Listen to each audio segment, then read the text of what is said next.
Pahirapan ngayong makarating sa iba't ibang bahagi ng Cordillera Region dahil sa kabi-kabilang landslide bunsod ng ulang dala ng hanging habagat. Ang sikat ngang strawberry farm sa La Trinidad, Benguet, lubog na sa baha. Nagbabalik si Janice Dennis sa sentro ng balita. Dahil sa nararanasang epekto ng habagat sa Cordillera Region, nalubog sa baha ang mga pananim sa strawberry farm sa La Trinidad, Benguet. Binaha rin ang kalsada sa Buyagan Road at sa bahagi ng KM4. Nagmistulang ilog naman ang kalsada sa bahagi ng Bayabas sa Pico. Kabi-kabilang pagguho ng lupa rin ang naitala sa rehiyon. Gumuho ang bahagi ng kalsada sa KM45 Bunglo, Paway, Atok. Sa ngayon, hindi ito madaan.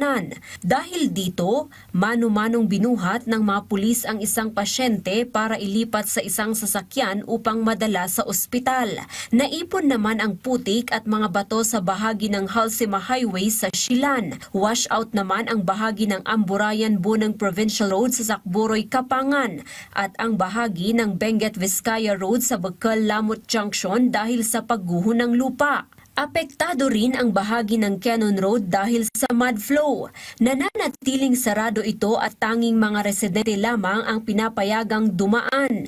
Hindi rin madaanan ang Bumagat Road sa Lower Batan Bayan dahil sa pagguho ng lupa at mga bato. Lumubog ang bahagi ng kalsada sa Kalot-Banangan Sablan na nagdulot ng mabigat na daloy na trapiko.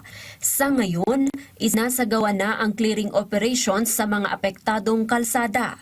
Samantala, nagpakawala na ang Ambuklaw at Binga Dam ng tubig dahil sa pagtaas ng level nito.